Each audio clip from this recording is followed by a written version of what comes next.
Мэдээж надтай санал нэгдсэн хүмүүс гарын үсэг зурсан. Хяналтын ерөнхий ороо шийдвэрээ гаргасан. За гаргасан боловч одоогийн байдлаар гомдол гаргасан бидний бохирдлын гишүүдэд бол танилцуулаагүй байна. Яг зүгээр амаар бол хассан тооцсон гэдэг ийм шийдвэр гарсан л гэж мэдгдсэн байна. Нийт хэдэн гишүүний гарын үсгийг цуглуулсан бол? 121 гэсэн. Би яг сүүлийн мэдээгээ авч чадаагүй байсан. Тэгээд хурлын дараа шийдвэр гарсны дараа яг хэд байгааг бас эцсийн байдлаар тоолж. Яг би өгцний ар дээр хөдөө орон нутгийнхан бас нэлээд хоцордсон цахим гарын үсэг бас удаж орж ирлээ энэ гэсэн тийм хүмүүсүүд бас олон байсан. Тэгээ Монгол Улсын намд үүсэж байгаа энэ хүү зодооны асуудлыг та юу гэж харж байна? Тэг манайхан тэгээд яг нэг өдөр зодолж л үүдээ нэг өдөр тэгэл ивэлцдэг шүү дээ. Тэгээ одоо удахгүй ивэлчихвэж. Одоо засгийн газар хоцрох хэвээр улсын хурлын дарга хоцрох хэвээр гэдэг асуудлууд яригддаг. Энэ дээр таны хувьд юу ямар байр суурьтай вэ? За би өөрөө улсын хурлын гишүүн биш болохоор мэдэхгүй байна. Тэг одоо тэр бол 100% тэр гишүүн өөрийн хуулиар олгогдсон эрхийн хүрээнд засгийн газрыг огцруулах, их хурлын даргаыг огцруулах ч юм уу тэр санал санаачлаг гарах эрх нь бол бүгдэнд нь байгаа шүү дээ. Хуулиа нарийн уншиж үзвэл бүгдээрээ чи тоотой.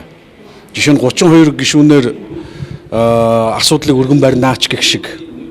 За чуулганд оролцсон нийт гишүүдийн ердийн олонхоор саналыг нээлттэй хураанаач гэх шиг. Яг нарийн уншвал улсын хурлын дарга бол их босго өндөртэй юм билээ. 64-5 гишүүнээр баг өргөн барих юм уу яах юм тий. За тэр тоондоо хүртэл бас удах байх. За удлаа гэхэд нийт гишүүдийн 3/2 ч гэдэг юм уу дахиад айгүй өндөр босготой юм билээ шүү дээ. Одоо би одоогийн байдлаар бол нэг бүгдээрээ нэг босго мосгондоо хүрээд ингэж нэг бодохгүй байна. Нэг хоёрд нь ардын нам чинь хэрэлдэгтэй ч амархан хилцэгтэй ч амархан. Тэгээ нэг оройн л ажил үт юм дөө. Тэгээ одоо удахгүй манай дучраа олчихгүй л үдээ би одоо тийм л болж байна. Энэ удаагийн зодон бол арай илүү бүхцмал байхаар байна гэдэг.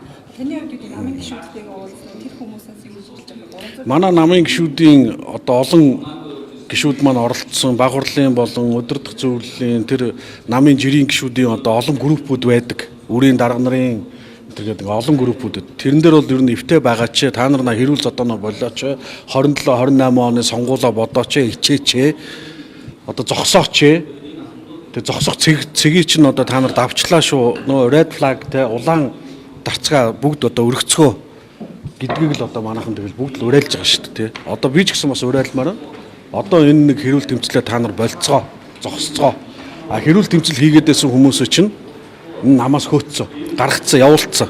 Одоо тэр нөгөө хар муураа хөөгд гаргацсан юм чинь одоо эвтэй найртай бай гэж одоо бас уриалмаар байна. Одоо тэгээд уриалгын дагуу бас уулзаад уучраад ойлголцох байх гэж бодож байна. Таны хийсэн хар муур гэж. Их хоёр.